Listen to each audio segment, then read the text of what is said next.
All right, it's 8 o'clock. I'm going to go ahead and call this special board meeting to order.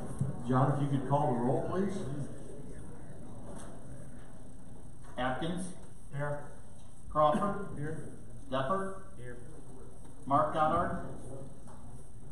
Sam Goddard? Graff? Here. Hagman? Here. Hall? Here. Harris? Here. Josting? Here. Crable? Longfellow? Here. Minold? Here. Mingus? Nelms? Here. Padgett? Frail? Here. Rich Simpson? Schneider? Here. Sen? Smith? Here. Chairman Zimmerman? Here. We have a quorum. We'll do business. If we could rise for the invocation and pledge, please.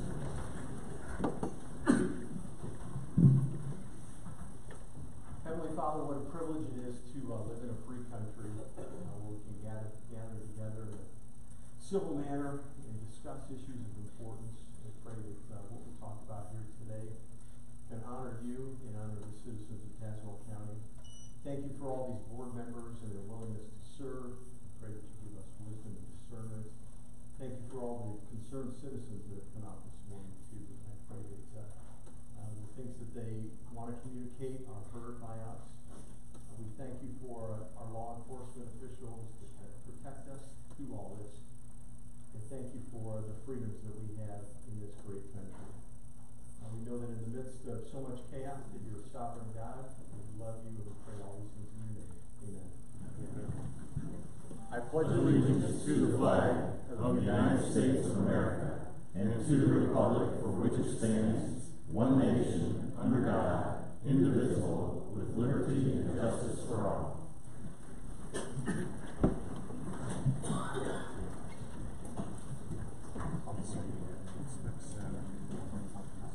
So just one more final announcement. If you would like to make a public comment today, you need to fill out a form in the back there and just bring it up to us.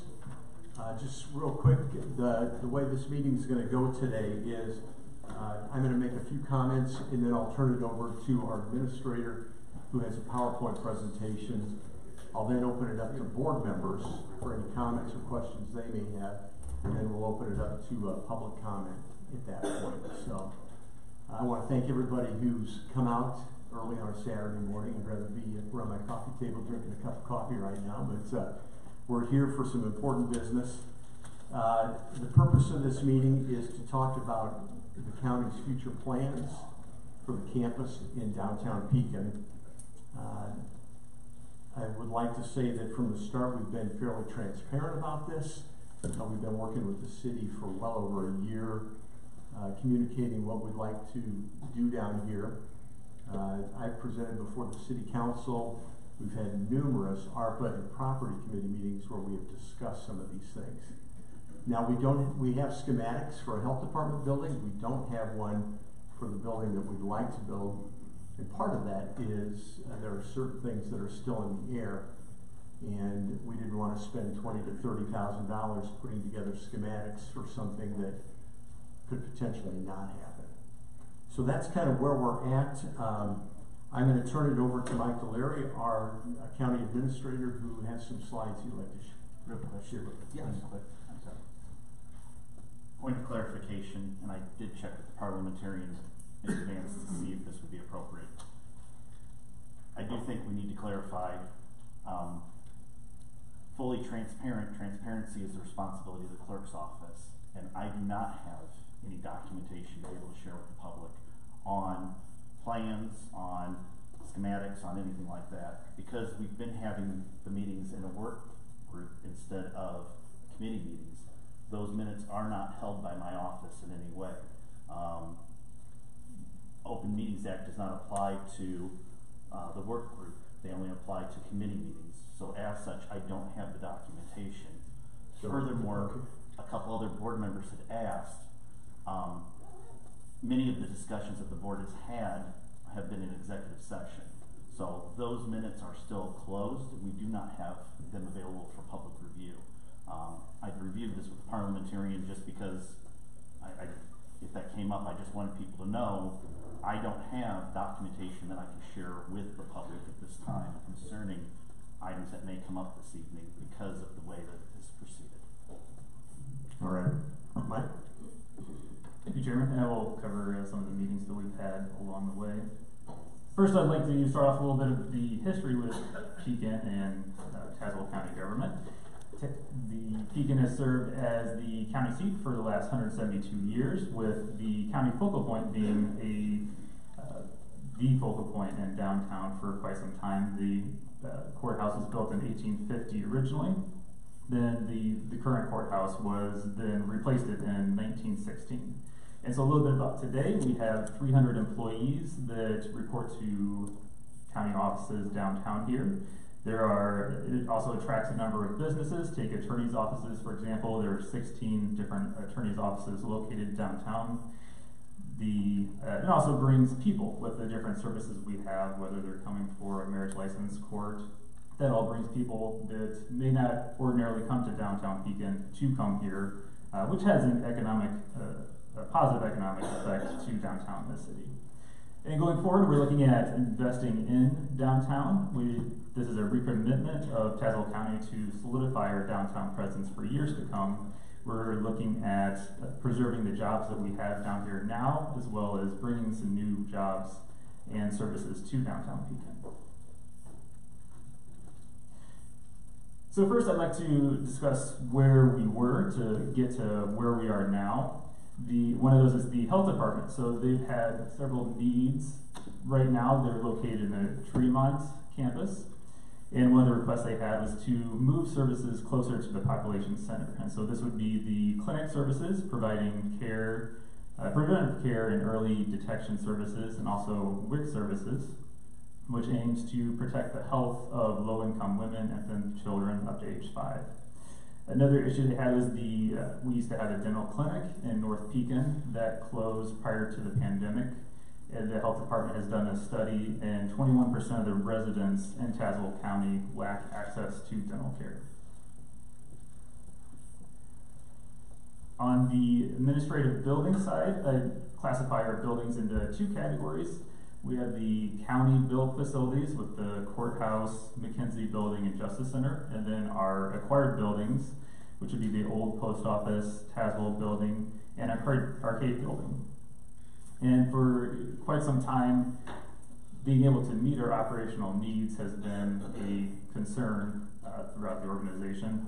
When the Phase 2 Justice Center building was being built, there was initial consideration to be able to add a second floor to this building to be able to later expand and meet our needs. That, from my understanding, wasn't cost effective and feasible at that time, and so it was determined we would need to locate very close across the street from this current facility. So if we jump forward 20 years, we had a building assessment done started in 2019 and completed in February 5th, 2020. And I put a quote up here that says the advantages of the new building would include financial and performance efficiencies achieved through combined occupancy into one building, improved functionality, and reduced energy costs.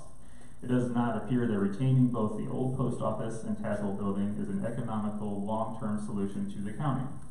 So this was right before the pandemic. None of us were ready for what came next.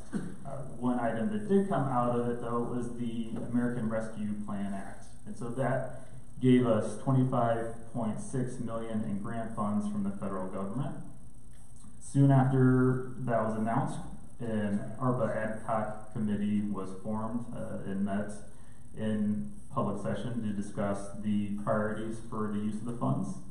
The committee set 2 goals for it. One would be the satellite health department building, and the second would be Phase 2 of the Justice Center, as the study had recommended to build a new building. After the priorities were set, the standing committees then took over discussions and recommended actions to the county board. The first would be I'll talk about the health department. So we determined a location on the corner of 4th Street and Mary, across from the BC Bank building. You can see it on the right side there. The county board approved a study in August 2022 to be able to do the planning and layout for the building. And so it was planned to include the dental clinic, the WIC services, and also the clinic services. And so we now have a layout largely determined with a 12,000 square foot facility. And this is just a preliminary rendering of what the exterior could look like, with the goal of matching the character of downtown buildings, having a largely brick exterior and similar to the township building that's on the same block. Right now we've done doing the boring testing, and so the next steps for this project would be approving an engineering agreement with Farnsworth to begin with the construction documents. We would still have time for those to be created and bid out this year.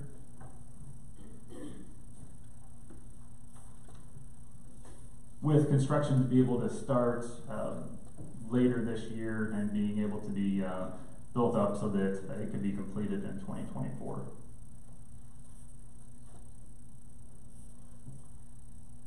The Justice Center is the second item that was determined.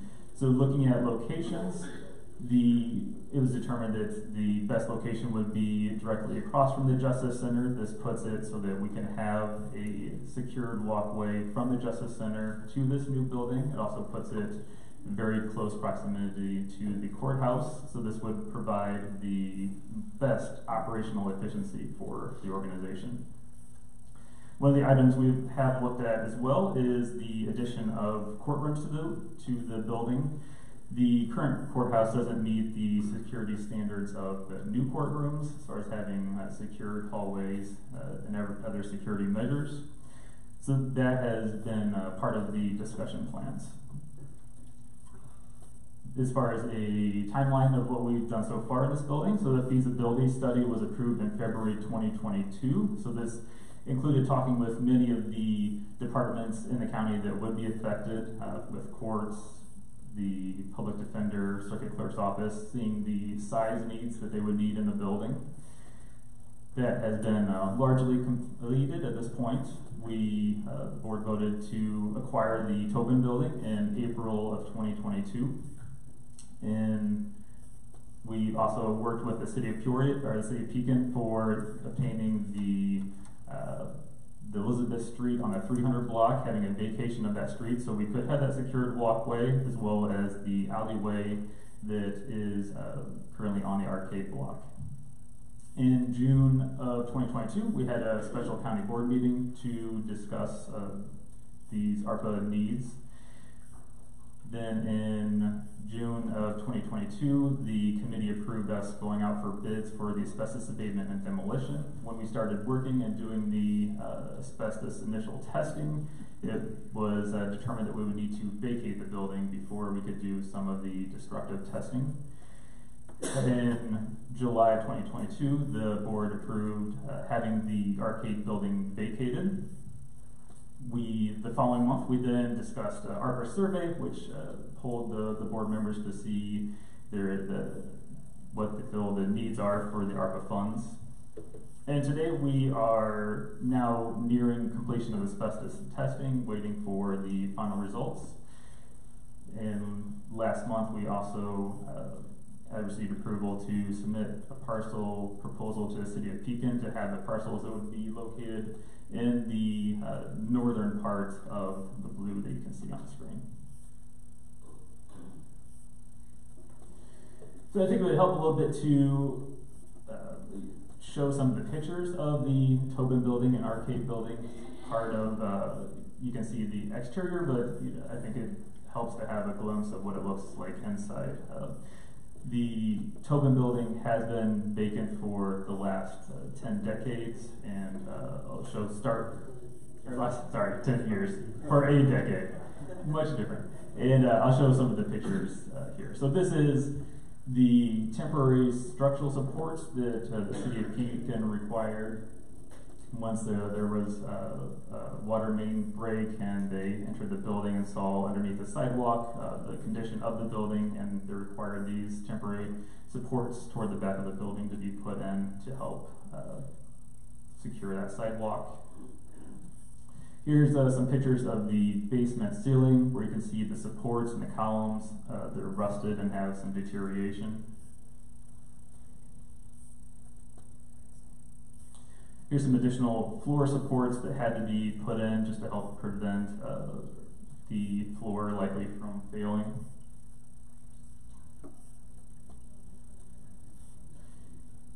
And here you can see, try the best we can, so some of these are a little dark, but this is, you can see that the bricks appear very saturated. This is the case throughout the building, showing signs of significant moisture in the basement.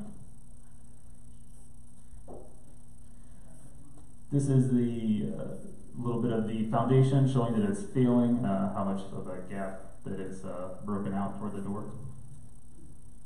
There's been movement in some of the walls. You can see the cracks here, and so that would require opening up the walls to see the reason. And just a little bit of how the building was left. Many of the doors were taken out. When they weren't, the locks were physically cut out of the door, and fire extinguisher boxes were ripped out of the walls. Moving on to the exterior, you can see here where plywood was used to board up some of the windows rather than bricking up the windows. Many of the seals are worn away, and likely the cause of some of the moisture that you see going down the building. Toward the top of the bricks, you can see a little bit of where the bricks have been heaving. That's also shown on some of the exterior of the building.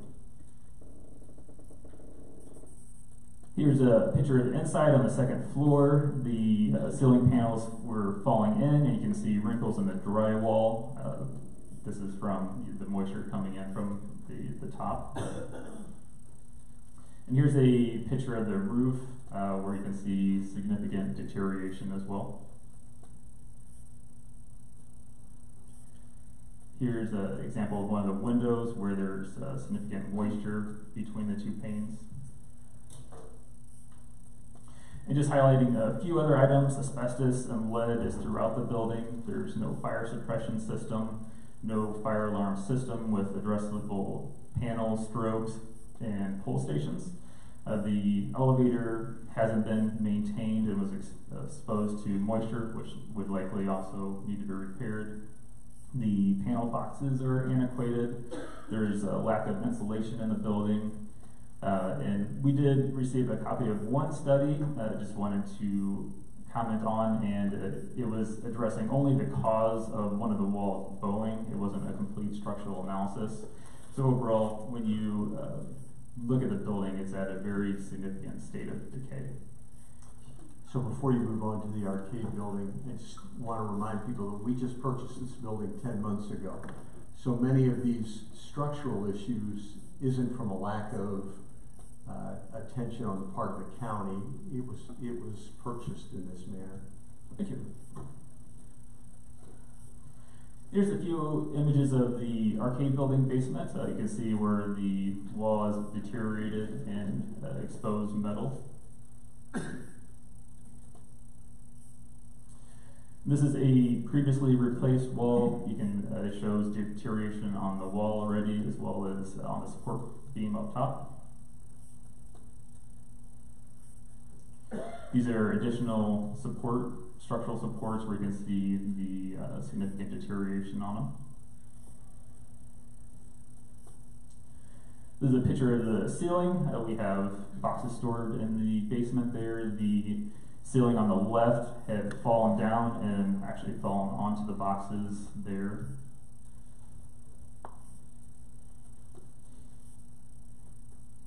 This is a picture of the newer wall that was also built. It's already showing deterioration, and you can also see it on the support for the top. Here's some other pictures of the structural deterioration. And so similar to the Topman building, there's no fire suppression system, no alarm system. The electrical system is antiquated as far as the panel boxes. Outlets aren't properly grounded in all places. The elevator and restrooms aren't ADA accessible, and it has asbestos throughout the building. The HVAC units have also reached the end of life and would all need replacement at this point. So we just want to highlight the current status of some of these buildings before going forward. So next I'll go over the steps to go forward with the Justice Center. So first we would need to have final determination of what services would be included in the building, whether or not it would include courtrooms and how many. We would go forward with bidding out the asbestos and demolition of the building. We would complete a space study to get and work on the exact layout of how the building would look. Then we would move on to architectural drawings and bidding out the projects. I would recommend using a construction manager at risk to help keep our costs as low as possible. And so that would take most of 2023. Then we would be looking at a construction beginning in 2024. And then once all this is complete, then we would be able to look at making the old post office and Tazewell building available for other use for the community. I also want to highlight some of the other investments that we're putting into our county-built facilities. We have $7.6 million that we plan on spending over the next 5 years in our capital plan. So it would include this year replacing walkways around the courthouse and Justice Center. We're looking at replacing the windows in the McKenzie building, putting that out for bid now, and also courthouse in a couple later in a year or two. We are repaving the 400 block of Court Streets later this year. We're looking at roof improvements for the Justice Center at McKenzie. For the courthouse in McKenzie, we're also looking at HVAC updates, electrical updates in the courthouse in McKenzie, restroom updates in the courthouse, and lighting in the Justice Center. And so this just highlights a few of the higher price items where we want to invest in our buildings we have to make sure that they can stay operational for a long time. So there are some desired outcomes that we have for the buildings, or for our projects. One is to solidify the county government presence here in Pekin. Building this new building would ensure we can meet our operational needs in downtown Pekin. And we want to do so by being able to create operational efficiencies and the opportunities of constructing new buildings that would be visually complementary to downtown. Certainly understand the need to match the aesthetic that we have down here. It would preserve the 300 jobs that we have in downtown Pekin and also bring the new services and jobs with the health department. And we certainly hope that it can be a catalyst for other development. I've already heard several ideas put out there, and sometimes new construction can bring more. And so we want to see downtown Pekin thrive, just like we want to see all of Tazewell County be able to thrive, and want to be able to help and be a partner with the city of Pekin in that process. Thank you. All righty, thank you, Mike. Just a few other points I want to make before I open it up to board members. I mean, we do have a need for office space for our employees and the safety of our courts. I want to make this crystal clear. There's no intention, nor has there ever been any talk of taking down the current courthouse. That is a beautiful structure that I don't think in our lifetime anything will happen. That's never even been talked about. I know rumors kind of get started sometimes.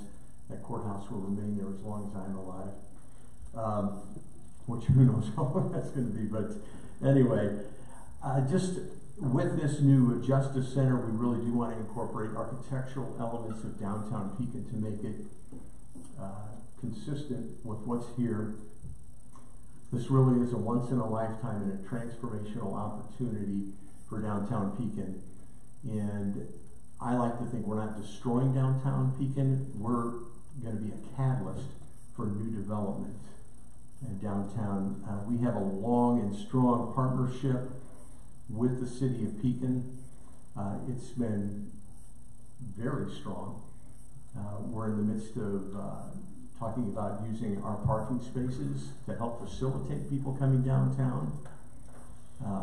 We have numerous contracts that we share with the city, including animal control and a number of other ones.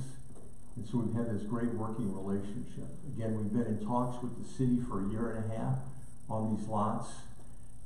It's unfortunate, these buildings are beautiful, but they've been allowed to deteriorate. I know that the Shipper and Block building, when closed in '68, was empty for 26 years. And then the city of Pekin bought it, sold it to the Tobin brothers, and they invested, I think, $300,000 in it, but now it's been empty again for 8 years. And again, part of it is the rental market, the needs of business people and what they're looking for. Some of the older buildings just don't accommodate that. And again, I think this new Justice Center will be an opportunity to really jumpstart development in downtown Pekin. We're not asking for any TIF funds. We're not asking for any money other than what we have now. We have the ARPA funds and we have healthy reserves, and that's how we plan to finance this project. So with that, I'm going to open it up to board members or county employees if they want to add anything. And then when that's done, then we'll go to a public comment period. So, board members? Roy? Thank you, Mr. Chairman. Again, I'd like to welcome the concerned citizens here and thank you for your interest in your city. Has there been any consideration in compromising regarding the facades of these facilities? There was no talk within the administrator's discussion this morning. He talked about internal failures, but he didn't talk about external possibilities. If Mr. Longfellow would like to comment on that, since he's been a big part of this, could someone give some comment on that, please? Well, just get some clarification. What are you saying? Has there been any consideration for keeping the facade of those particular buildings that the county owns in keeping with the concerns of the citizens who would like to have that atmosphere for vibrancy and historic consideration? Ray, do you want to handle it?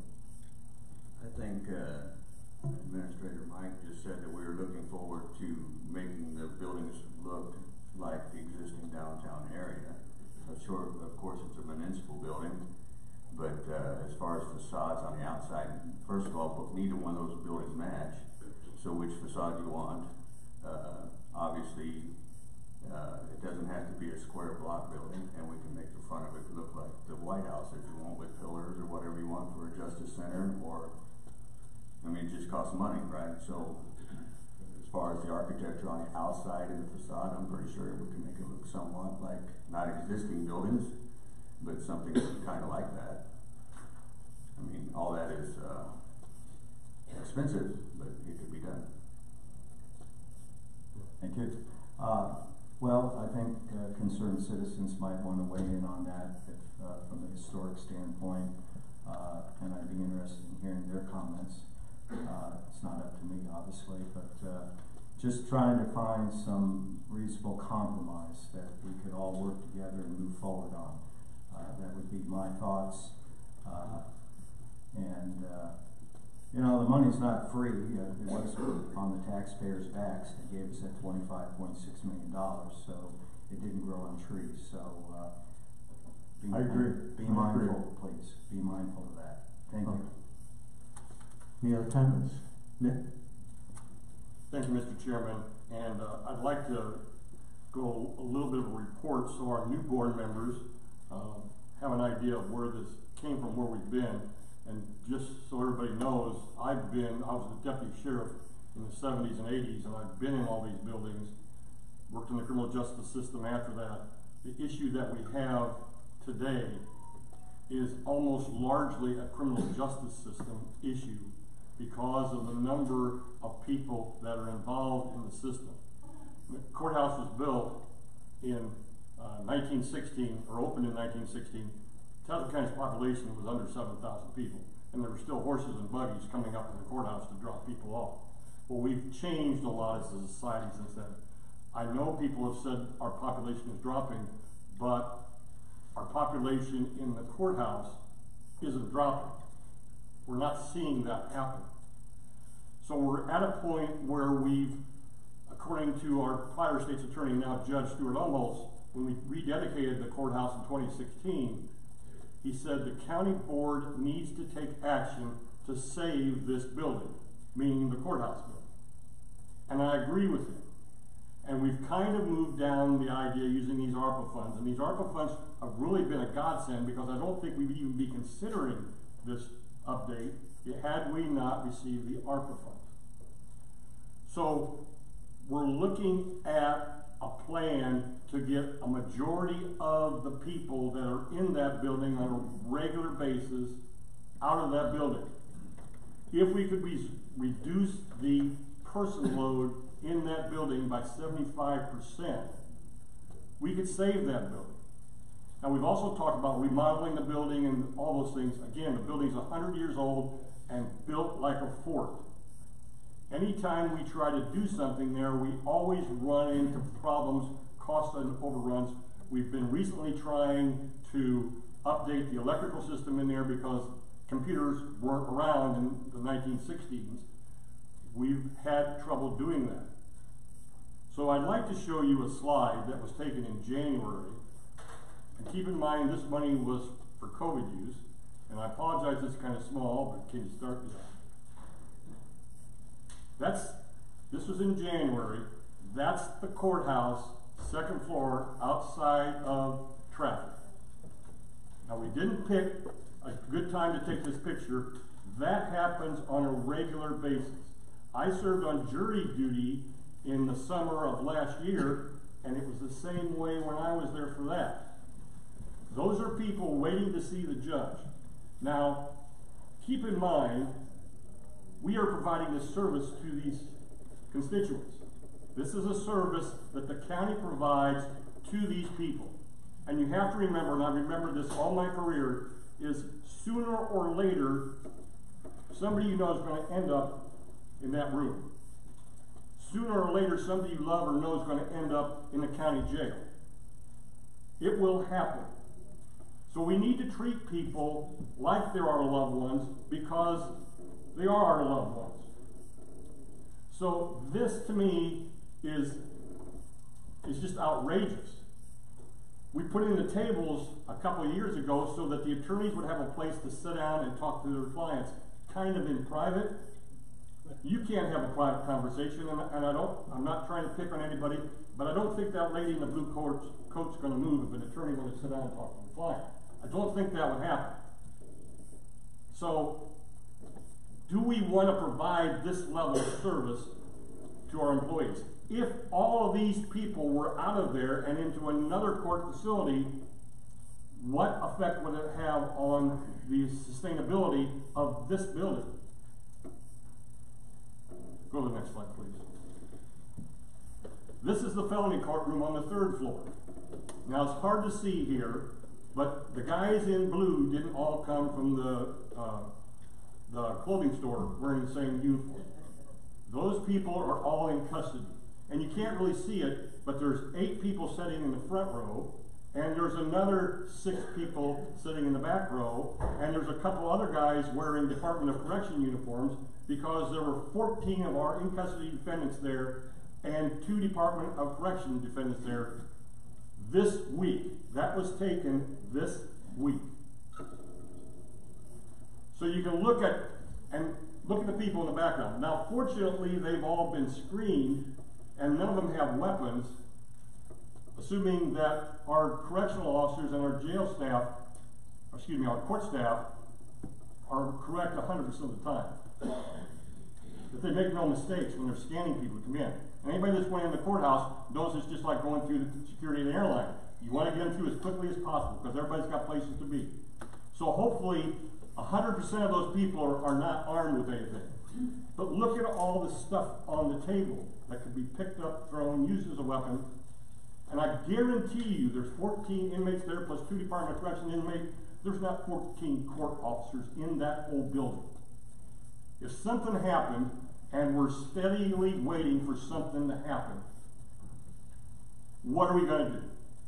I don't want it to happen on my watch. So Those are the issues that are going on in our court facility right now. And we need to get the felonies, the misdemeanors, and the traffic out of that building. And use that building sparingly. Now, I've heard lots of people talk about, well, we don't know where we're going to put people in, and we don't, because we don't know how big a building we're going to build. We don't know if we're going to have room to build the building we want to build. Some board members would like to put the entire court system under one roof, and that's easily defendable. I personally want to get traffic, felony, and misdemeanor out of there and let the other courts operate as they would, because it's a grand old building.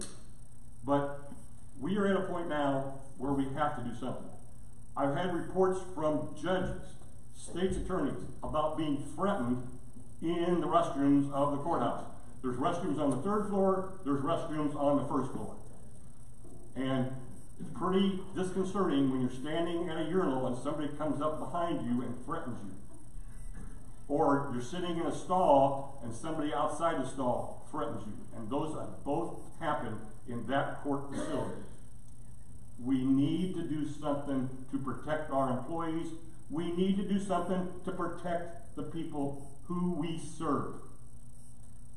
Now, I've heard also suggestions that we take this building, the Tobin building, and make luxury apartments or just apartments above that.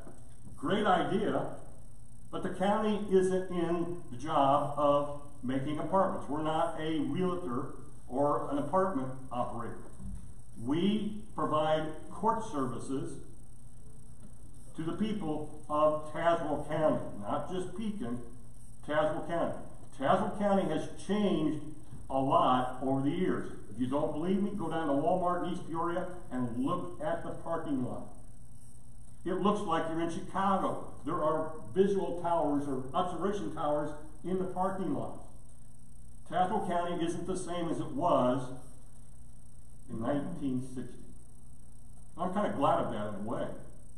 But it's time that we do something to save our courthouse, to save our employees, to make our employees safe, and to get this going down the road. And we've got a golden opportunity to pay 60 cents, 40 cents, I don't know, with federal money. Yes, it's taxpayers' money. Yes, you and I all pay for that. But if we don't spend it in Tazewell County, we have to give it back, and somebody else will use it. Thank you, Mr. Chairman. Thank you, Nick. And just to tag on to that, I did receive a letter from various people talking about the situation in the courthouse right now. Criminal defendants are brought into the courthouse in a chain gang, which a defense attorney may someday say, well, you know what, I'm going to use that as a basis for my appeal, because they're seen in their prison garb before they're brought into the courtroom. There is no changing room or holding cell that a prisoner is able to change clothes into their civilian clothes, so they do that wherever they can in that building. There's a lot of at-risk things in there, but again, even our prisoners who have a right to a fair trial are potentially compromised by walking through in their prison garb and where they change. Then we have the issues of security and our judges and our public being in the same areas with potential violent offenders. So, Greg or Nick, you want to just add on to that? I left off one thing. In the late 1990s, we entered into an agreement with the city of Pekin. We tried at that time to build a joint public safety building. And it was on this campus right here, the city of Pekin over here and us here. We tried to build a joint facility. We couldn't come to an agreement, and that's okay. It didn't work out. So we built, the city gave us or sold us this land, I don't remember. We built here, they built there. Why is City Hall on the south side and we're on the north side? Because we're closer to the courthouse. This building was phase 1. Phase 2 in 1998 was always being planned. In 2009, the Mungie family gave us the arcade building. We were not looking, they had tenants. They gave us the arcade building, and we bought the 2 lots behind it for $66,000.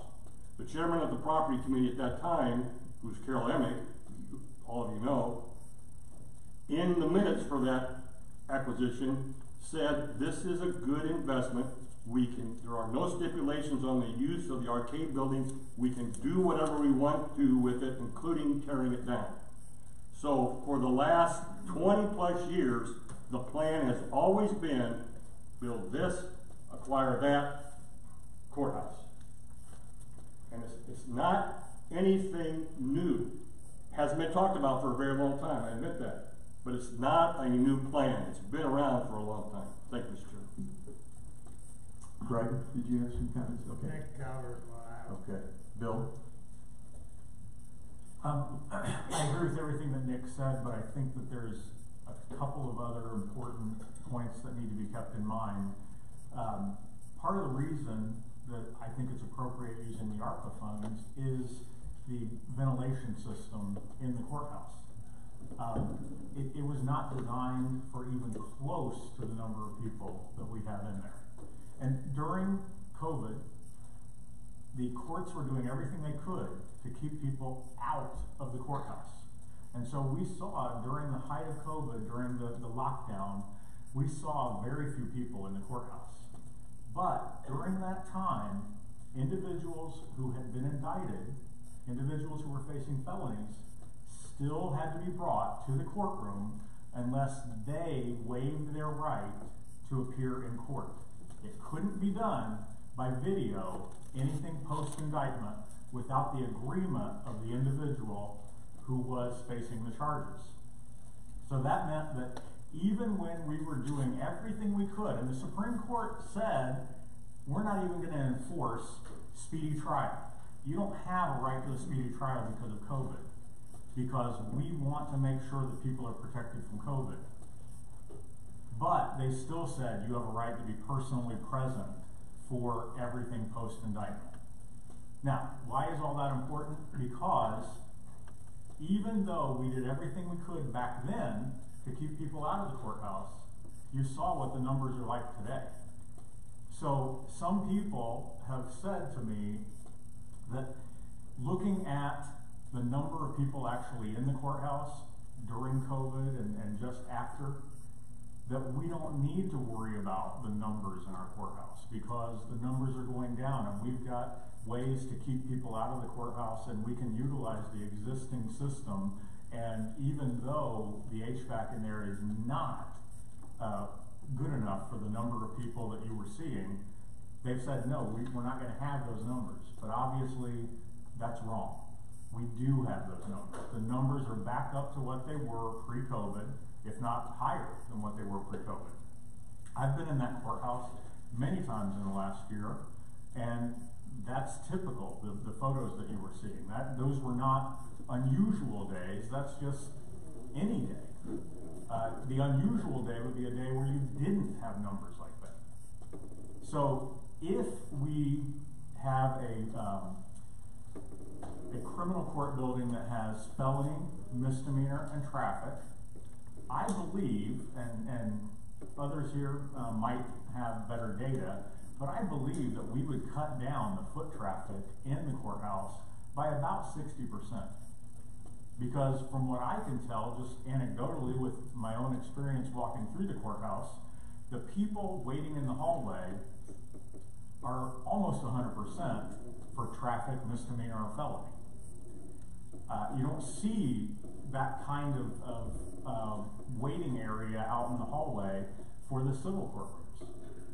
So yes, we would still have civil court, we would still have a lot of people coming into the courthouse, but it would be in numbers that system could handle. Now, we could use the ARPA money to completely gut the old courthouse and put in a modern day HVAC system, and that maybe would be doable. Frankly, I think it would be quite likely a complete change to the look of the courthouse. It would not be as beautiful as it now is. It would be more functional, perhaps. I personally think that's a bad use of the funds. I think that a better use is to have a separate criminal courts building that takes care of exactly the issue that the ARPA funds were passed for. To be able to either update or replace outdated HVAC or ventilation systems, I think is actually the way it's phrased in the act. And so by replacing a part of it, the criminal courts aspect of it, into a new building, we are actually satisfying what ARPA calls for, as well as taking care of our significant security needs. And one further point with regard to the security. When this building was constructed, there was initially the idea of building upwards, and it was decided not to construct this building in a fashion that would allow for construction upwards. However, in the discussions regarding how to build this particular building, the discussion was made, the point was made numerous times that we can expand in that direction, that we can expand across the street. We could potentially have the city vacate that street, and we could connect up to that area. That was part of the discussion in the construction of this building.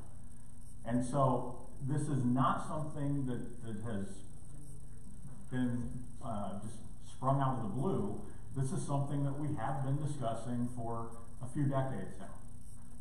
And I appreciate the comments that we're going to hear from the various members of the public here today. I have received many emails from them. I think that they do have some valid points, and I think that we should try to do everything we can to make sure that the new construction is complementary to, and ideally blends in completely with downtown Pekin. But just as an aside, we recently, within the past couple of years, cut a door into one of the offices. Some of those walls in there are 18 inches thick. And with technology today, with Wi-Fi and trying to get things working, it is an enormous challenge. So Nancy and then Vivian. This is a point that I think needs to be made about the use of the ARPA funds. I know we can't get into all the details, but maybe, Nick, perhaps you can explain the limits. We do have some limits on it that they cannot be used for just any project. So would you mind commenting in a short version? Essentially, $10 million of the 25.6 can be used for any function of the county. They changed that after the ARPA funds were awarded. So essentially, we could spend $10 million any way we wanted to. The other has to be spent on bringing services to people, and I think we're trying to do that with the health department because of COVID. Obviously, during COVID, we had an inoculation center, testing center in Pekin. The idea is to do the same thing should this, God forbid, ever happen again. The other is to remediate airflow issues. There are a number of things we could do with that. I didn't talk on this, but the elevator in the old courthouse, excuse me, the current courthouse, is very small. When they're transporting prisoners, they use that elevator simply because you don't want people walking upstairs with their hands tied together. If somebody falls, it's kind of like a chain going. So we use that elevator. There's no way to socially distance in that elevator. There are a number of issues with the courthouse that need addressed that fall under the ARPA funds.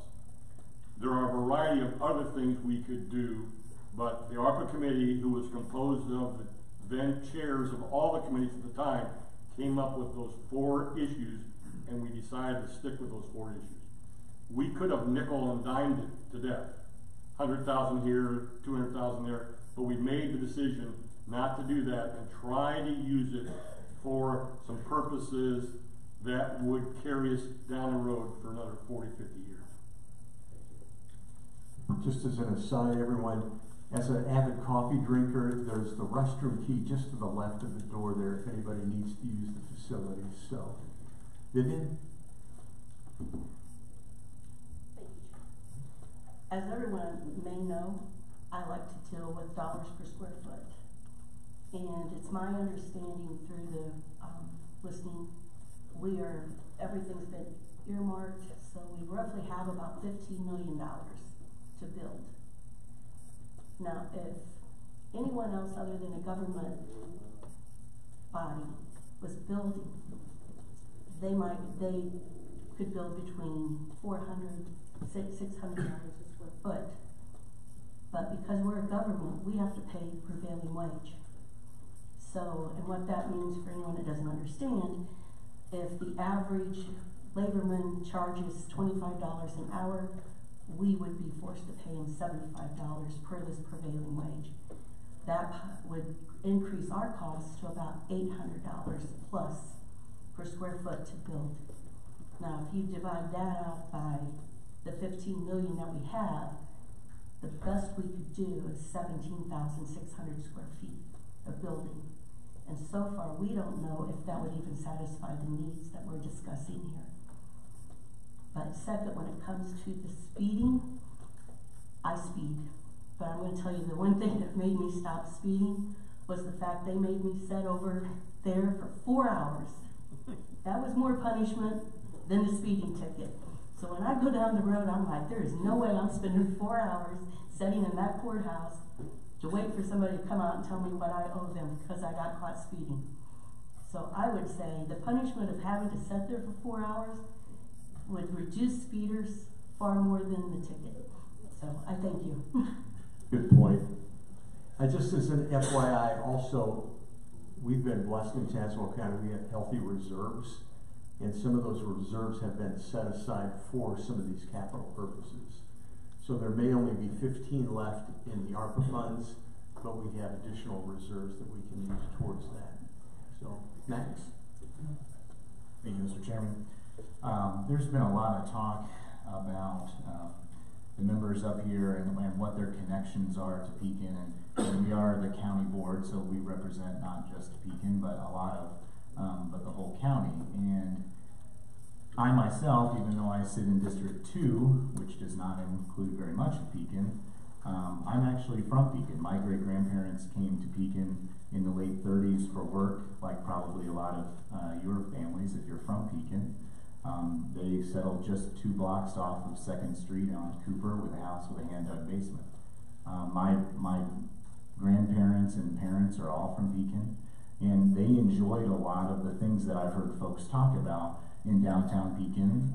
They bought their eggs at Gebhardt's downtown. They went to the movie theater, the ice cream store. They bought their clothes down there. They had just a wonderful experience in downtown Pekin. But for a guy like myself, who was born in the early 90s, I never came to downtown Pekin for much of anything growing up, even though I lived in Pekin most of my life. Until really I become an adult, and we have seen the tremendous revitalization of Pekin from the business district. I went through the Leadership Academy, the R. David Tebben Leadership Academy in Pekin, and I met so many business owners and so many people in this community who are hoping to move downtown Pekin forward. And I think that there is a tremendous opportunity to do that. I think the county can be a part of that. Because, like I said, like Vivian alluded to, I really never came to downtown Pekin for much but to pay a parking ticket. But now I come down to Asher's, I come down for lunch. I'm here almost every week now, even though I don't live in the city of Pekin. So do know that there are people on this board, and I'm kind of speaking to the folks behind me here a little bit, do know that there are people on this board who know the history of Pekin, and all of us care deeply about Pekin and want to see it develop. Our entire campus is down here essentially, and we're hoping to move more of it down here. And I think that we can partner with the strong business community and the public to either put up, maintain, restore buildings in downtown Pekin to continue to bring people down here. My business depends on a thriving Pekin. It's the largest city in our county. And I think all of us, everybody in this room, I think is supportive of that. So I don't have much to add other than I'm really looking forward to, I'm glad that everyone came to this meeting, and I'm looking forward to the collaborative effort with the public, with the business community, with the city of Pekin to, again, continue to improve, restore, and develop downtown. Roy? Thank you, Mr. Chairman. So I'm with Max, and what I wanted to say is that we get reference many times for the new board members, and I just ask that the new board members take a deep breath and not consider maybe what may be described as fear mongering as a way of making your decisions today, but just take a deep breath. Let's be the voice of reason. Let's look at all the facts. One of the things, I don't know if I'm so convinced about some of the pictures that were shown today, but I think we've got the circuit clerk here this morning. I don't know your opinion on this, Mr. Chairman, if we can engage him and his opinion on if these pictures are valid.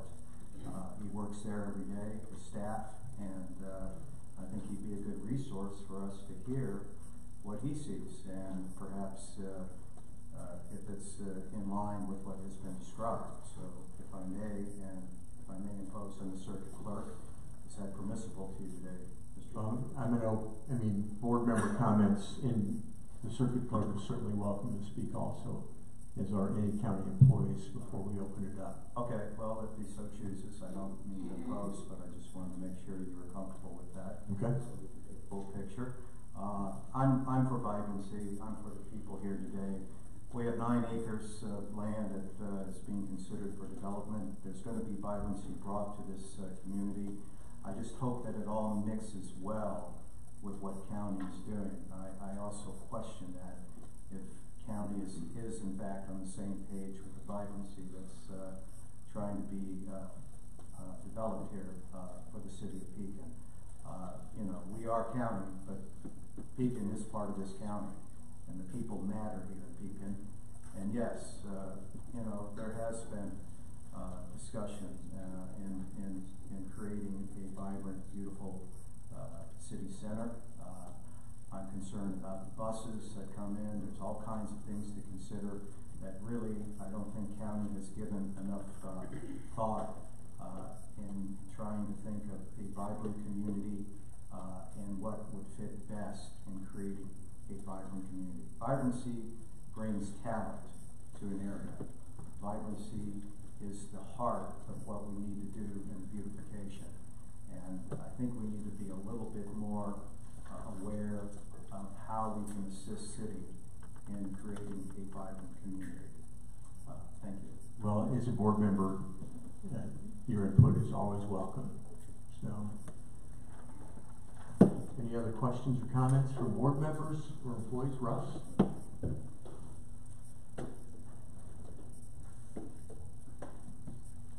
Thanks, Mr. Chairman. I wanted to listen to everybody. I have just a few comments on the finances, on Pekin, on the health department, and on the Justice Center. Financially, there's nobody in the room that doesn't already know that I'm a conservative.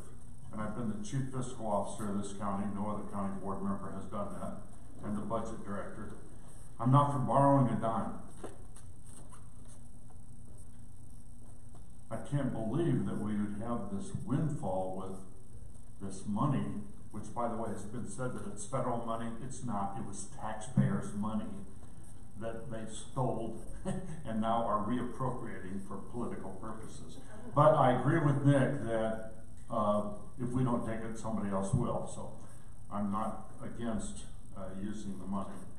If I could stop all of it, I would have, but I can't. So I'm against borrowing, and I'm also on reserves. You really got to understand Tazewell County finances intimately to realize that if we destroy our reserves, not wipe them out, but even put a big dent in the way we handle that money, then we could end up having to borrow money, which is pay interest, which is the opposite of being conservative, because we have to have money. I just read recently where we're so proud of department heads who didn't spend all their money for FY22. That's expected. That's routine, because if they spent all the money, it's possible that we would not have money to carry over to run county government until the first installment of your property taxes. So, and that's why we'd be back to borrowing money. It's a very interesting process. And if you really don't understand it, haven't dealt with it for many years, you can be swayed. So I'm against any borrowing, and I'm against not using any reserves, but I'm against a major use of reserves. Pekin. I taught at Pekin High School, I taught at the East Campus, I taught at the West Campus. I served full-time here as county officer here in Tazewell County in the 80s. I've been a part-time member coming to Pekin from East Peoria, where I live, since 73. And so I'm very familiar with Pekin. I'm also a supporter of historical preservation. I taught history, and I don't want to destroy architecturally significant buildings. Health department. I've been the public health committee chairman. I've been a member of the board of health and a long-time county board member. I'll put my commitment to Tazewell County Health Department against anybody's over the years. But I find it very interesting that current administration says, well, they'd rather be in Pekin. I feel like Joe Biden whispering in the mic. That wasn't their decision. It was the Tazewell County Board's decision to put the health department in Tremont, to make it regional, so that the driving from Pekin and driving from Arlington and driving from Spring Lake and driving from up where I live almost in Woodford County in East Peoria is the same, centrally located. So I don't know whether people didn't know that or they're just conveniently forgetting that, but that's why it's in Tremont. That's why it ought to stay in Tremont. And I saved the most important to last, the Justice Center. I spent 8 years being assistant for courts and law enforcement to Secretary of State and Governor Jim Edgar. And so I visited lots of courthouses, lots of jails, lots of everything. I want to associate my remarks with both Bill Atkins and Nick Graff when it comes to criminal justice. If I had my way, all the money would go to criminal justice, none to the health department. I've been around a long time. You can see I'm not young. I've watched a prisoner escape and get tackled by the chief deputy sheriff right by the cannon in front of the courthouse. I've watched a defendant in a courtroom start climbing up the judge's desk and want to kill him, want to strangle him to death. I've seen a person escape in the connecting way between the McKinsey building and the courthouse, with that walkway that we used to store stuff in that got ruined because of water damage. I could go on, but I won't, and my time's limited, and thank you for your discretion, Mr. Chairman. But we have a lot of needs for criminal justice, and it's a lot of departments. It's the courts, it's the state's attorney, it's the public defender, there's a lot of departments, the circuit clerk, that tie in to our criminal justice system. They're very, very important. So I'll just leave it at that. I probably said too much, but I sort of hit all the main points. Thank you. Thanks, Russ. And just a point of clarification, the health department downtown is just a satellite dental clinic, similar to what we had in North Pekin. We're not moving the entire health department downtown. That's good. And the rationale behind that is, the majority of the health department clients, as I understand, have access to the bus line, and this would make it much more convenient for them. Any other comments from board members or employees? One last time, Brian. Yeah, just, are we going to maybe let the circuit clerk weigh in if he chooses to at all? You already said that. He hasn't raised his hand. Oh, okay. So, All right. okay. All right, then I am going to, I'm sorry, Greg, go ahead. As property chair, when we were talking about square footage earlier, I'd just like to say that in the meetings that we're sitting with at Farnsworth, those meetings started out at $350 a square foot. And of course, everybody knows about overrides and all that, so they might be higher than that. But at the time right now, they're talking around $350 a square foot. Of course, they said 2 years ago it would have been $250 a square foot. And who knows, whenever we get around things, it might be $400 a square foot. But I just want to make sure that was corrected at this time, which it'll change. All right. Then I'm going to open it up to members of the public. You've submitted your request to speak. We do have a 3-minute limit. I like to show some grace if you stay on topic. Just a few of the ground rules. I'm asking that we not name call or go down those trails. If you do, I will shut you off, but I know you guys won't, but I just wanted to set some of the ground rules. So, Diana Lee requested to speak. And as you come to the podium, if you could just state your name and what city you live in would be great, okay? Okay, I'm sorry, if you could come up to the podium here, thank you. I live in Pekin. I've been in Pekin all my life. My family has been in Pekin since the late 1800s. So I am opposed to the buildings being torn down. I don't care what the reason is. We got plenty of land, other places to build instead of tearing down our history. We've lost a lot of our history already. So we don't have much left here. And as far as it being vibrant, I don't think that's vibrancy. I think that's destructive. So and the other thing I'd like to say, when you guys talk about transparency, I didn't hear anything about this until October, November, and he even said it was all other meetings and things that we didn't know anything about.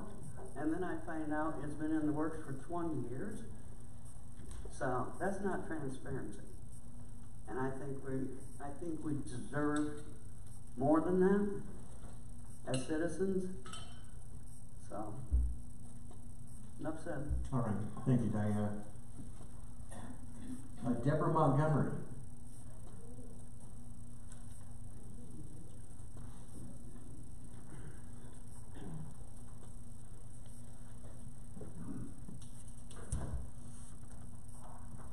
My name's Deborah Montgomery. I live here in Pekin. I've been here before. I have a couple of things to say. One is, you purchased the Tobin building in May of 21, I believe? 22. Did you have the building inspected before you purchased it? Because now you're showing us pictures of a building that is deteriorated, and you paid $225,000 for it out of the COVID funds. I have gone over the COVID fund final act with a fine-tooth comb. I see nowhere in here where it says anything about ventilation system. I see nowhere in here where it says anything about purchasing buildings to tear them down so that you can then rebuild a justice system or justice building. I also want to caution you that there is currently a lawsuit pending from Osage County where their county commissioners are doing the same thing that you're planning to do. Regulations may block use of ARPA funds on courthouse annex. So there is already that going on. There's also something going on with the ACLU that is asking the United States Treasury to come in and review all the county boards that are doing this kind of thing with the funding. I am very much not in favor of tearing down the historical buildings. I understand what you're saying with, you know, trying to use the facade of the building to put it on a new building. That's not gonna work. And we all know that. I mean, that's not even feasible. You're talking about tearing a building down but saving the facade. There's nothing there to save once you tear the building down. So there are now 550 people on the email list or the Facebook list that say, please do not tear these buildings down. This is our history. We understand what you're trying to do, but the thing you're going to end up with is moving people from the courthouse into a new courthouse. You're going to have the same problem. It's not going to get any better. Yeah, you've got civil cases, divorces, that kind of thing that are going to go on in the old courthouse, if the old courthouse stands, which I know you say it's never been discussed, but I've read it. So it has been discussed at some point in the past. All you're doing is moving a problem from one building to another building. I don't know where you're going to get 20 additional employees to put in a new building. That doesn't compute for me either. But again, my final thing is just, we do not support the destruction of Pekin's history. We do not support what this county board that is supposed to represent us is doing.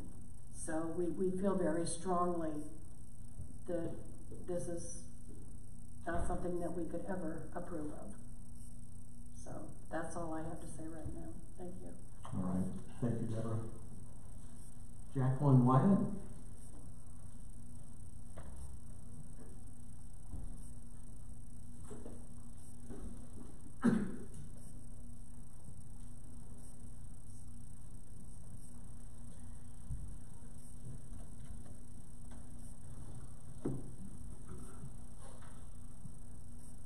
I've just got one question. If you could state your name. I was born and raised. Ma'am, if you could just state your name and where you live first. My name is Jacqueline Wyatt, and right now I live in East Peoria. I was born and raised just about in Pekin. I've seen the destruction of West Campus. That was terrible. Too many people wanted to save that building. So far, the old theater has been torn down. There's been too much destruction of the historic buildings in Pekin. It needs to stop. It's terrible. I can't believe the city of Pekin, the Tazewell County Board, wonder how many of you grew up seeing the old Pekin Theater, going to the old Pekin Theater, seeing the old jail. That was torn down. The old library was torn down just to get these modern buildings. Why not save the buildings instead of taking them away and making these big modern buildings that does not fit in to downtown? Keep the old buildings the way they are. Thank you, Jacqueline. Keith Duckelberger.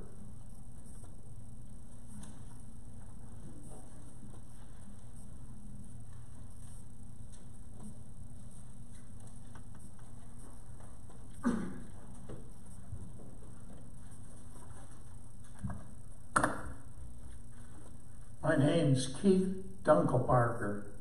I've been a resident of Tazewell County for 50 years. I've owned and operated a business in Pekin for 40 years. My business and my career, I spent saving tires, teaching people how to save old tires and damaged tires. You've all probably incurred an injury in your tire around the shoulder or sidewall, and you went to a tire dealer and they said, you need a new tire. Well, I spent my whole life training people how to save sidewalls of tires. And so it takes 7 gallons of oil to make a tire. So I've probably trained people to save over 250,000 tires. So I've saved 1 million gallons of oil. I know what it is to repurpose tires, and I know what it is to repurpose buildings. Now these photos they showed, they're minor compared to what you see in other cities repairing the buildings and repurposing them, putting them back into use. Now in our case, we're talking the county. Now here's an article from the St. Petersburg newspaper in Florida. It says much of St. Pete's historic appeal is owed adaptive reuse. As this gentleman over here mentioned, nobody can build a new building in St. Petersburg downtown without it having to match the architecture. And like this gentleman said over here, I've sat in that courtroom like this lady for 4 hours with my wife and waiting, and they never called our name. Chief Boosty forgot to tell him that he canceled the reason we were up there. So I know what it's like to sit out there, and it is punishment. But no matter where you put those people, they're going to sit around. And at least there they've gone through security, and they go through the pain of having to sit there. What I wanted to talk to you about is the purpose of a county. The purpose of a county is to support and maintain public infrastructure. Now, when you talk infrastructure and you look it up on the internet, infrastructure includes public buildings and architecture that house our schools, courts, libraries, community centers, and affordable housing, transportation, economic development assets.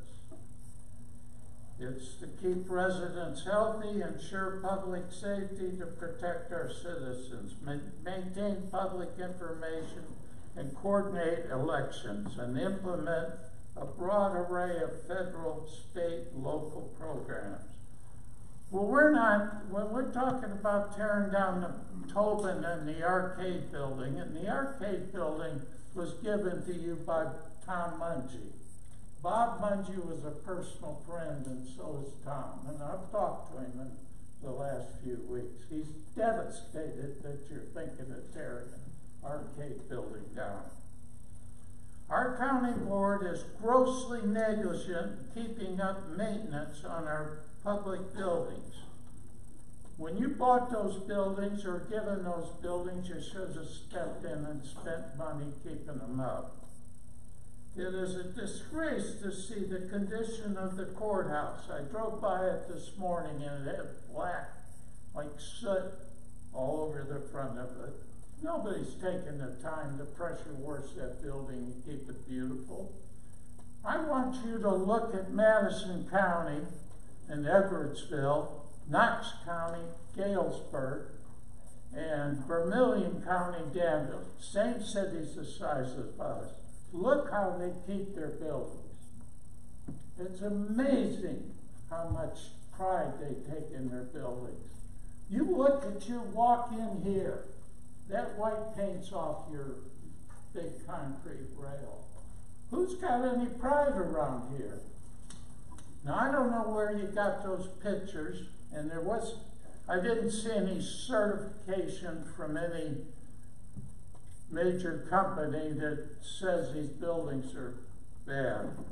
The county is not maintaining the public infrastructure of our German-American building, the old post office, the arcade control. The courthouse needs cleaning. The windows replaced. I sat in Archer's the other day and I looked. There weren't any lights on hardly in the second floor. There's boards and stuff leaning up against the windows.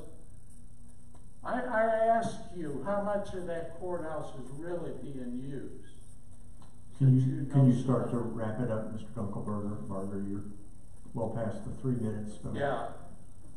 So parking lots on any, we don't want, and even this is agreed by Matt Fick, even though he's turned his resignation in, we don't want any parking lots on any main street. And we don't want the Tobin and Arcade building tore down. We want them repurposed. Thank you. Thank you, Mr. Dunkelbarger. Arvella, Gododi.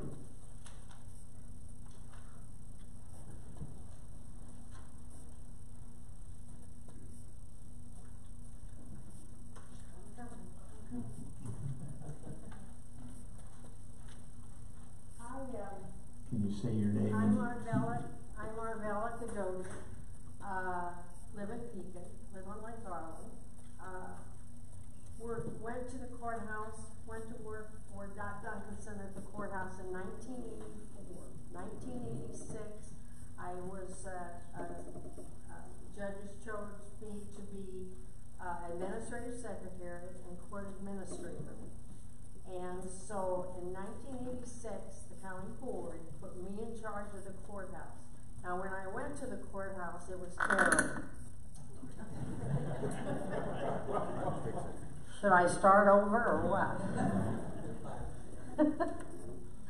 Anyhow, they put me in charge. The courthouse was terrible. And it was army green and we had a museum there and it went to the basement and it was locked up and I had beautiful things in there and had water damage. And so when I took over, there were no pictures in the courthouse at all. There was the plaques, you know, for the Civil War and World War II, and I brought those up to date. I won't even go into how much work that was, but finally I just started putting the veterans' names at the bottom, because if you put one name in that list, sometimes you have to, but sometimes you have to do 3 and 4, and it would take me all weekend to do that. But anyhow, we brought it up to date, got all the antiques out, and the county board never once told me no, that I couldn't do something, that I couldn't have something redone. A lot of those, Kevin Johnson, the state's attorney, has in his place. Link Hobson has a lot of them. I had a lot of them. I don't know what happened to them. We had the barrister bookcases, and I want to tell you, the barrister bookcases, you know, the old ones with the glass and that, those don't belong to the county. The county put a sticker on it. It doesn't belong. That was given to the law library when we started the library, and Attorney Frings and Attorney Kufus give us all those. I don't know where they are. They've left the courthouse. The ones I was going to have redone. Anyhow, we got to remember certain things when you're doing all this. We need storage for the court files. We have them all over the county. I mean, all over downtown. And some of them have just been, water been destroyed. The ones that we put in the blue building, the Tazewell building, there's so much asbestos in there. We had the pipes all redone, and we put the state's attorney's, I think, juvenile cases there in the didn't we? Yeah. But they're all over, and they shouldn't be. And we have to keep some of those files for a long time. So they need to be one place where every department head, every attorney could go and get them, not get in your car and drive someplace. Anyhow, the storage was one thing I wanted to. This door that you put in, where did you put it in? That you went through 8 inches of concrete in the courthouse? I think it went from the law library to one of the judges' chambers. Oh, it wasn't anything pertinent to that. Because in the courthouse, it's on the Historical Society. You can't do anything that's pertinent unless you ask the Illinois Historical Society. So I just talked to Rick and said, when you do anything in the courthouse, I would like to be there because I know what we can do and what we can't do. And about the only thing that's we done, we took the pedestal water fountains out. We had to put them in the walls, you know, on oil cooled. That's as bad as saying blood pressure. And we had to get all the okay from the Historical Society. So there's things you can do, and you're right. It's it's eight. I mean, you don't.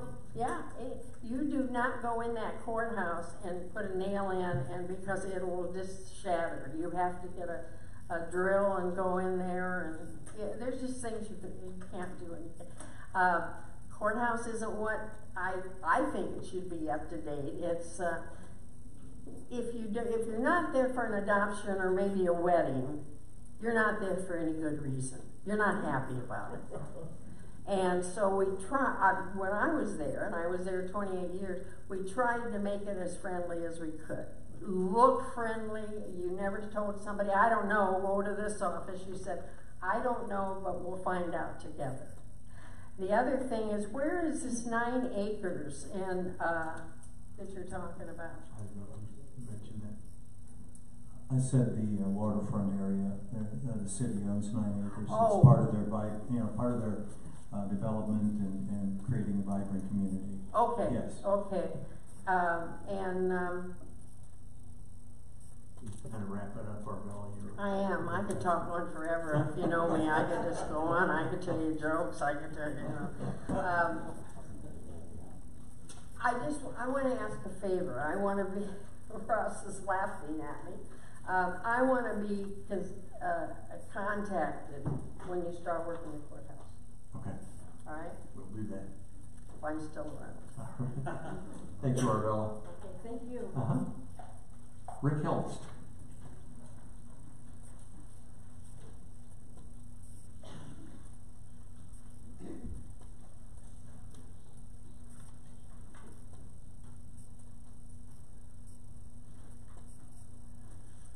Good morning, Rick Hills, resident of Pekin, Illinois, lifelong resident of Pekin, Illinois. I'd just like to start with the fact that I'm speaking in the capacity of an individual taxpayer as a resident of Pekin, Illinois. Any comments, questions that I present are of my own opinion, and I'm speaking for no one except for myself. So, looking back at some of the minutes from the June 4th, 2022 County Board meeting, in regards to the Tazewell building over here, it states, in response to a board member's question regarding what would happen to the Tazewell building if the county moves out, Director Schoen stated the city of Pekin would probably request demolition. So my question to that is, who has Mr. Schoen been in conversation with or discussions with at the city that would generate such an assumption at a public county board meeting? Because I've never heard that. It also states, in response to a board member's question regarding if the county had an estimate cost for all the repairs, Director Schoen indicated they did not. So apparently the county does not even have any cost estimates for any repairs for the courthouse, McKenzie building, post office, arcade, Tazewell.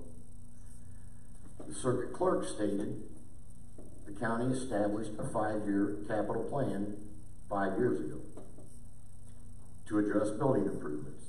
Now I know it was shown up on this screen earlier in the meeting that you had. I think it said $7.6 million proposed to do some improvements for a 5-year capital plan, which you already had one 5 years ago. So my question to that is, what improvements have those 5 buildings received in the last 5 years? Now, I'm going to go to some dollar amounts for property taxes. So, 10 years ago, the county bought the old Times building. and the radio station building next to it. And as well as the 3 buildings across Elizabeth Street from the Old Times building. $12,000 is what was being paid in property taxes on that Times building 10 years ago. The total for all those buildings that were bought and torn down was $17,700 per year 10 years ago. So that'd be about $177,000 today that we've lost. The Times building was purchased for $255,000. Demolition for that, $208,000. So almost another $500,000 there. The arcade building, before the tenants were just kicked out over there for what they were leasing, I understand the county doesn't normally pay property taxes, but since those tenants weren't in there paying a lease, that was $13,000 a year being paid in property taxes on that building, which is no longer being paid. The Tobin building, when the county bought that, $16,000 in property taxes. It's no longer being paid. $24,500 out of those 2 buildings would have been going into the downtown central business TIF district, which I'll get to that here in just a second. So the Times building, when that was originally bought and torn down, we were told at the time that that was going to be turned into what was a needed parking lot at that time. And if I'm not mistaken, I believe that is the location now that's being proposed to build the new health department on top of a parking lot that was needed 10 years ago, why the Times building was bought and torn down. So I'm going to read an excerpt here from Mr. Zimmerman, and this is a supporting letter that you had written, supporting state legislature for a second 12-year extension on our downtown central business TIF district. And that was approved by every taxing body within that tax district, by the way, except for the Pekin City Council. We knew nothing about that. That was all done behind our backs. And I think that needs to be known. So, it was stated earlier about development in downtown. And one of the board members talked about people that come down here and 300 employees, and the employees will eat lunch and you know, spend some money and whatnot during the day. I don't understand how moving the courthouse from one side of the road to another without adding any new jobs, how that's going to create any more economic development than what's already being created today with those workers that are downtown. So in that letter, Mr. Zimmerman, what it states that you said is, the city and our district share a common interest in stimulating economic development within the Pekin Central Business TIF District.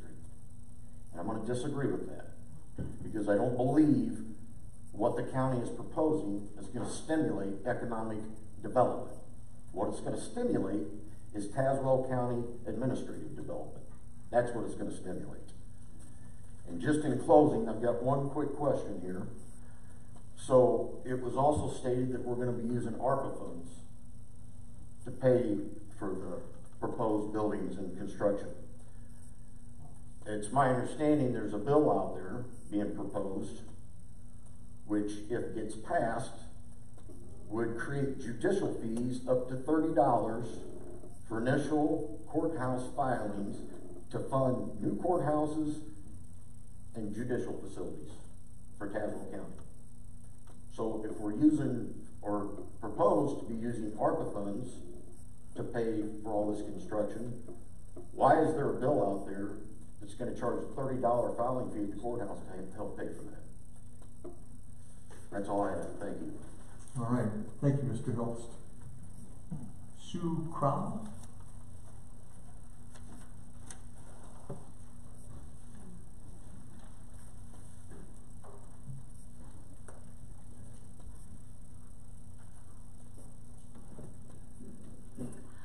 Good morning. My name is Sue Crowell. I'm a lifelong resident of Pekin. And this morning I'm speaking as just a private citizen, although I am a trustee on the Pekin Library Board and a member of several other local charities and not-for-profits. I do have an interest in preserving and renovating our beautiful historic buildings rather than demolition. And that's my main purpose for speaking today. I don't have a lot more details to tell you, but I'm not against progress and security and safety and anything to support our civic employees, our government employees in the buildings in which they work. That's very important, but I believe that that can be done by historic preservation and renovation of those buildings, and I do oppose just tearing them down. I know about the condition inside the arcade building. My husband had a business there. He's a therapist and counselor, and he just recently relocated his business to Grace Methodist Church, which, by the way, is a building that preserved its very historic old building and added on, rather than just tear that building down to have something new. Would it have been more efficient to do so? Probably, but they spent the money to save that building and make it useful. So I'm against just tearing down these beautiful buildings.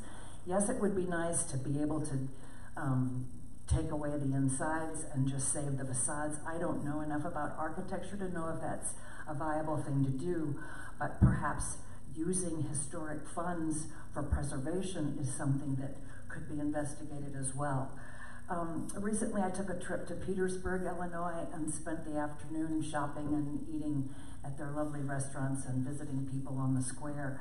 It's lovely. I know I've been in Washington many times, and they have preserved their history, and I would like to see that same beautiful downtown and preservation of our historic buildings happen in Pekin. So thank you. All right, thank you, Sue. Lonnie Howard. Lonnie Howard is right here. Yes. Lonnie Howard was raising her hand way earlier than we are allowed to as a speaker. Can you, if you want to speak, Lonnie, can you come forward? Well, none of you stood up and none of you looked at us when you were talking amongst yourselves. Okay, so Lonnie, we have board rules that we follow, and when we talk, Lonnie, please don't interrupt me. Okay. I don't want to be ejected. Okay. I'm just saying to you that none of you stood up. We can't hear you, ma'am. Wait till you get to the microphone. Thanks. Please state your name and where you live. I live here in Pekin. And your name? My name is Lonnie Howard. I was just saying to you, Max was actually the only one who referred to all of us behind all of you. And as I've said before, when I've spoken at the property meeting, Kim Joesting knows me, my colleague probably won't want to know me now, that you were all talking to each other. We saw your backs.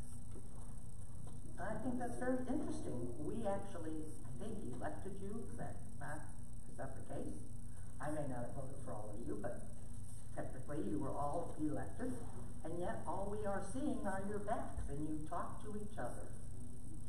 And I thought that's sort of a shame. I am against the buildings coming down. I don't dispute that there's a need for a lot of these things that you want to have done. Now I'm going to talk to the rest of the members. I don't dispute that at all. I get that. Things change. Progress marches forward whether we want it to or not.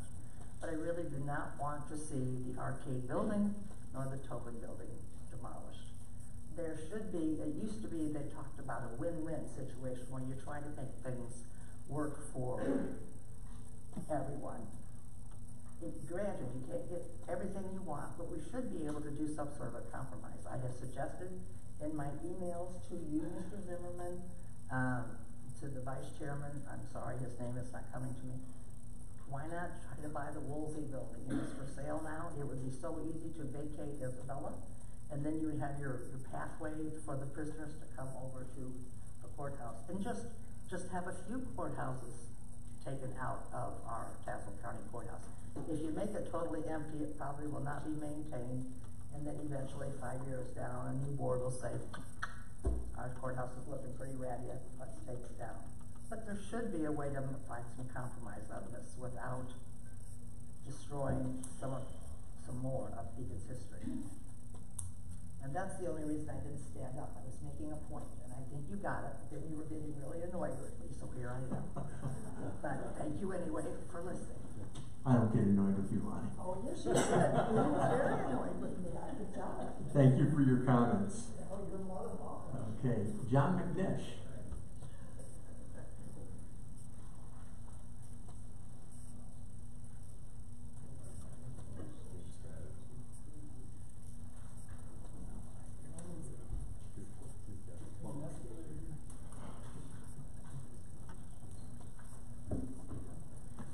Morning, everybody. Got 3 minutes. This is quick. Everybody knows me. I like to talk. So anyway, I have right here Name and John McNish. You said it. I'm from Pekin. Okay. Many years. So is what I have here is I have a budget, detailed budget, actual transactions for county for building maintenance. You guys seen it?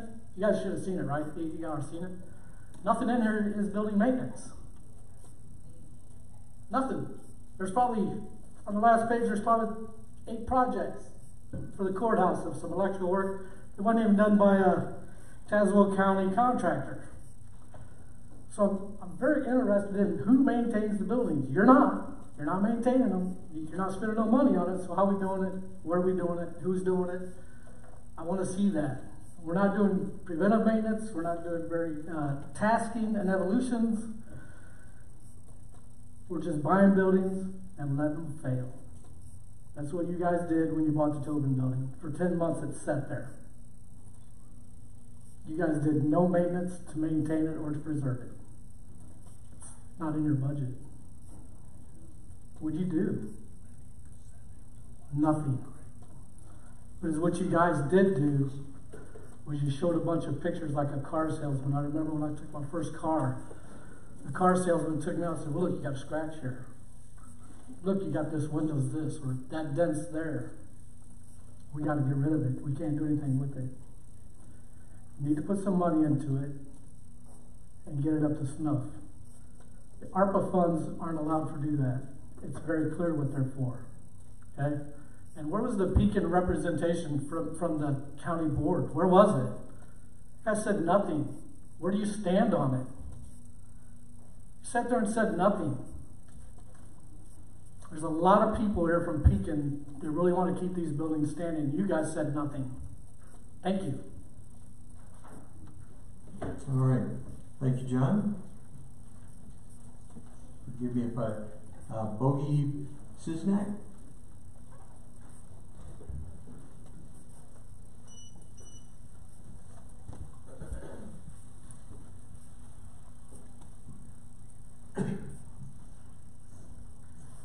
Hi, my name is Bobby Chesak. I'm one of the newest residents in town. I moved here in '94, came with a job at the prison. I come from Poland. My city is 1,300 years old.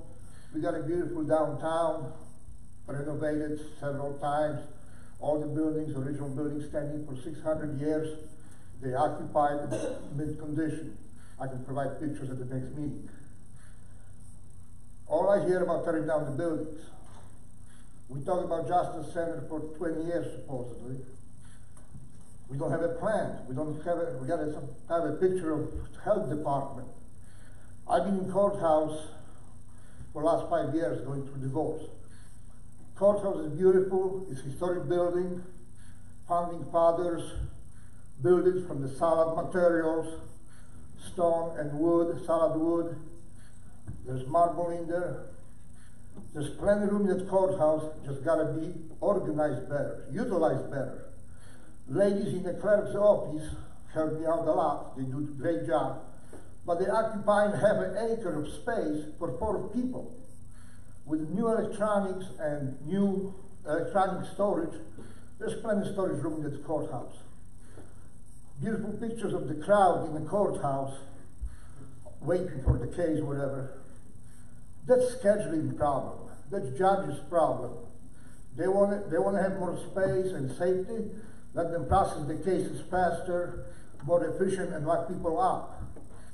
We got a space downstairs. hundreds of lawyers come to the courthouse for work cases. State attorney can move out across the street. They are lawyers like the rest of the lawyers. They can walk across the street and handle the cases. They don't have to occupy the courthouse. That's how you save the space. That's how you create the space. You can make the changing rooms for inmates, which I don't agree with. Lawyers have rooms of the side of the courtrooms to talk to their clients. They don't have to be there in the common area. And we can create the spaces. So I'm opposed tearing down something prematurely. It's never going to come back up. I agree with the lady who mentioned that once you move out of the courthouse, it's going to fall in disrepair. We don't need to build the beautiful office spaces for judges, for county employees. But utilize the space you got, save the buildings, because once they come down, they never come back, and you're going to destroy the look of the town. Next thing is going to look like a Morton. I lived in Morton for a couple of years. It looks like a strip mall. It's beautiful, Dairy Queen, always busy, but there's nothing to look at when you drive through. Beautiful 20-mile-per-hour ride. So I'm against tearing down the buildings, and I wish more citizens get involved in it. Thank you. Thank you, Bobby. All right, Dixie Gray.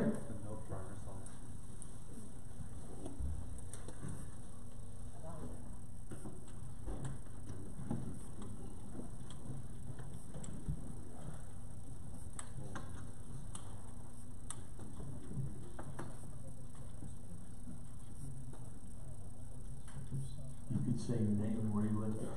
Hi, I'm Dixie Gray. I live here in Pekin. I live over on Cape Court Street. I pay $4,000. I'm a widow. I pay $4,000 in taxes, but I am a lifelong Pekinite. My dad bought the Buena Vista apartments, those brick ones downtown, the first apartment. I live there. I walk downtown. We had 3 theaters, by the way. We had the Columbia, we had the Empire, and we had the Pekin. And I used to go to them, I loved it. But I love Pekin. And I don't want to tear it down or think. When I was a little girl, I lived in Buena Vista Apartments. I walked to the library. I loved our library. You guys tore it down.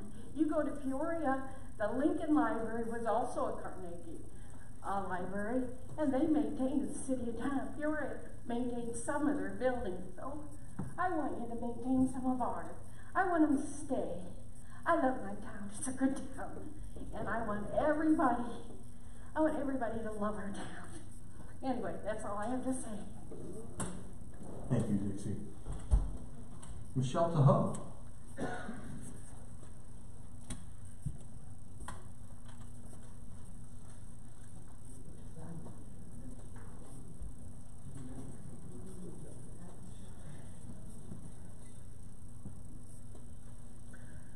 Hi there, I'm Michelle Tahoe.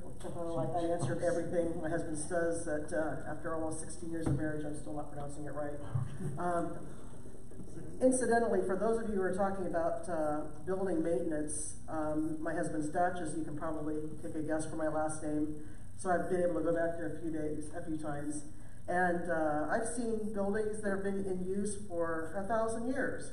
I visited the church where Charlemagne was. That church is still standing. Nobody said, well, look, this brick is kind of loose, or, back in the, I don't even know what year that was built, but whatever year that was built, they didn't have electrical internet. We should just tear it down and put up a nice new building. This isn't just a question of aesthetics or family memories. Those are great too, but also, there's a reason why people go to places like Europe to look at the great architecture, and there's a reason why people go and have a girls' day out at Galesburg. I've done it with my friends, looked around Seminary Street and all their things. I used to live in Washington. They have a great downtown. We no longer go to downtowns to buy things like groceries or, regular needs. We go to downtowns now to have coffee or a glass of wine, take a yoga class, buy some quirky jewelry. The downtowns that have survived and thrived don't just have lawyers' offices and DUI class places. They have vibrant things that you can do. You can have custom perfume made. You can have We did so many fun things in some of these places with the really nice downtowns where they cared about their history. They draw people. No one ever says, let's go to that one town where they've torn down everything and all the buildings are new and boring and really up to code. God, I just love to walk through these newly up to code buildings. They just really excite me. Let's go there. Nobody does that. Now, all of us in this room will be here for some period of time, either as residents, leaders, or both. But 20 years from now, 50 years from now, we won't be here, some of us, most of us, but the town will be, presumably, and what's it going to look like? We're making a decision that everybody's going to have to live with in the future. And I think the point was well taken about how much are we spending on maintenance.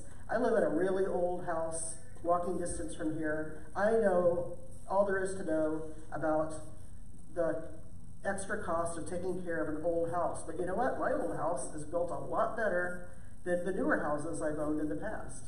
But you do have to take care of them. If you have a mindset of taking care of things, then you budget some money and take care of things. It costs money. It's not free. You don't just build a house or a building, leave it alone for 50 years and say, oh, it's no good, it's falling apart. Well, yes, it's falling apart. You don't have to buy a new building every 50 years if you maintain your old ones. And if people here don't know how to do it, why don't we consult with some towns where they have done it? We've got plenty of examples of places where they've kept their buildings. They have vibrant, beautiful downtowns. They have their historic facades. They don't say, well, we're just going to tear that down and build a new house and new building, it'll fit in. The new buildings do not fit in. And I'm not really in favor of trying to build a fake old building either. There is interesting architecture being made today. When we build a new building, it should be a modern building. But the buildings that we still have, we need to keep. And we need to maintain them. And it will cost some money, and I know nobody likes to spend tax money. Tax money, I have to disagree with the gentleman who said that it's theft. It's not theft. When I pay my taxes, which I pay just like everybody else, I am paying them to run my community and my country. There's a lot of things that when I pay my taxes, I expect them to go to. And one of the things I expect them to go to is keeping up the buildings that we have, identifying problems early. Yes, it's a problem to update wiring and update for Wi-Fi and things, but people have done it in other places. If we don't know how they've done it, we should call them up. Hey, leader of town that has beautiful buildings that are still in use and well maintained, we would like to talk to you about how to do that because we don't know how. I'm serious, we should do that. I bet you they'd be glad to say, talk to this old guy. He was here when we made all these decisions. The resources are out there. And if you want to present a plan to, like, look, here's some pictures of some things that have gone bad, you can make that case. But all you have to do is say, well, it's not good to keep this up. It's going to be expensive. Look, here's some bad wirings. Look, here's a picture of some peeling paint. You can do that and present one way of looking at it, but we've heard some other ways of looking at it, and one of those ways is, yes, the towns that respect their history, they are towns that people want to go to. Back in the day when I was working at newspapers, we had Washington, Morton, Chillicothe, East Peoria, and a Peoria paper all under one roof. Basically, we're all crammed in one room. Boy, did we get to know about the different personalities and reputations. A town is like a person. If I say a person's name, you'll know, you'll have like a little flash, like, is that person a good person, an interesting person? Is that person funny, pleasant to be around? Can you trust that person? If I mention the name of a town, you have a picture in your mind of what that town is like. East Peoria and Morton are two very different towns. Washington and Pekin, two very different towns. These are all towns I know very well. And you all have exactly the same thing. If you've been to these towns, you have a picture in your mind. You think of one way, one another way. A town's reputation matters, and a town's appearance matters. And Pekin suffers from some things in its past that I'm not going to go into. But we also have good history, and it's worth keeping it. And I completely didn't cover anything in my notes, but this came from the heart. Right. And I'll now make time for someone else to speak. Thank you. All right. Thank you, Michelle. Diane Marshall. After Michelle, I think I'll pass. Okay. All right. And then finally, Christina Olar.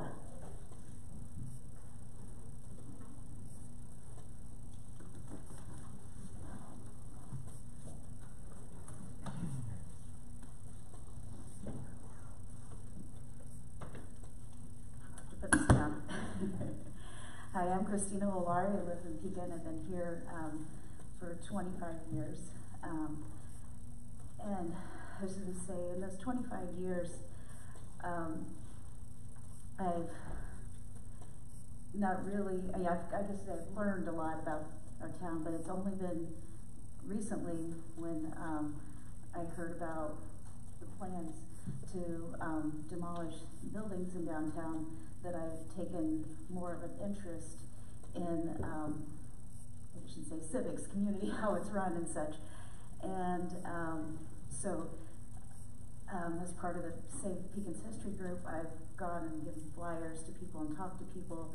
And everyone I've talked to, if they have not heard about the plans of the community with the county, which a lot of people have not, they are shocked to find out what is planned, and they're opposed to it. And those that have heard about it, they have been in agreement with me that these buildings should not be torn down, that our history should be preserved.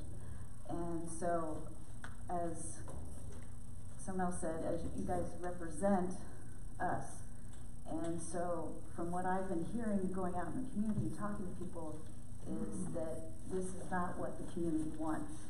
So if you're supposed to represent us, you should represent what the people want. And as been said by some other people, that what the city and the county should work together to preserve history so that we can have the tourism, that we can work together to have a plan. Like I said, Galesburg, my husband and I went to Galena last year for 20th anniversary. It was just amazing, the downtown there. They have policies in place that the buildings are all historic. They're all being used. Their downtown is vibrant. Even their fire station is just in keeping with the history of the place. And so the county and the city both need to work together to make policies and plans going forward to preserve our history and to draw people to Pekin so that we can have, we're talking about a vibrant Pekin. All right, thank you, Christina. There are no other public commenters? Yeah. Can I talk? One more thing. Okay, one more thing, Arvell, and then we're done. Okay.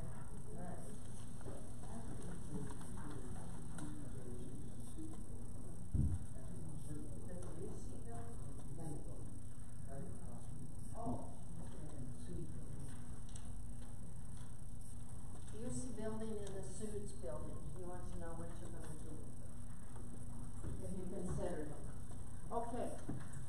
What is in the Tazewell building? Just the regional superintendent of schools? No, we have another office in there too. What, you have two offices in there. Mm-hmm. We can put the regional superintendent of schools any place. What's the other person? It's the public defender's office, and this is public comment, so just. Oh, that's right. They are in there. Yeah. Well, here's my thing. We have a museum, and we have wonderful things. We were put back in the arcade building, but we have the Henner organ. We have a Buddha. I'm asking, and I've asked before, that the county give or let the museum use the blue building, the Tazewell building. It would be perfect. And we could get all of this stuff that's in storage, we could get it out, and what a wonderful thing to bring people down to Pekin. And we have, I'm telling you, we have old uniforms, military uniforms. It's amazing what we do have. And I would like, and the vault would be perfect for stuff that the normal light can't hit. You know, I mean, we have some of that stuff in the courthouse, but we sent it to Chicago to be fixed, and so now we can show it. But we have so much stuff in it, and I don't know where, since they've left the arcade, I think they put the stuff in the basement of a church. But that I would really like the county board to take into consideration. All right. Thank you, Arabella. Yes, thank you. You're done with me now. Well, I don't think so. We're never done with you, Arabella. All right, thank you everyone for meeting today. We're adjourned until our March 29th meeting. Thanks everyone.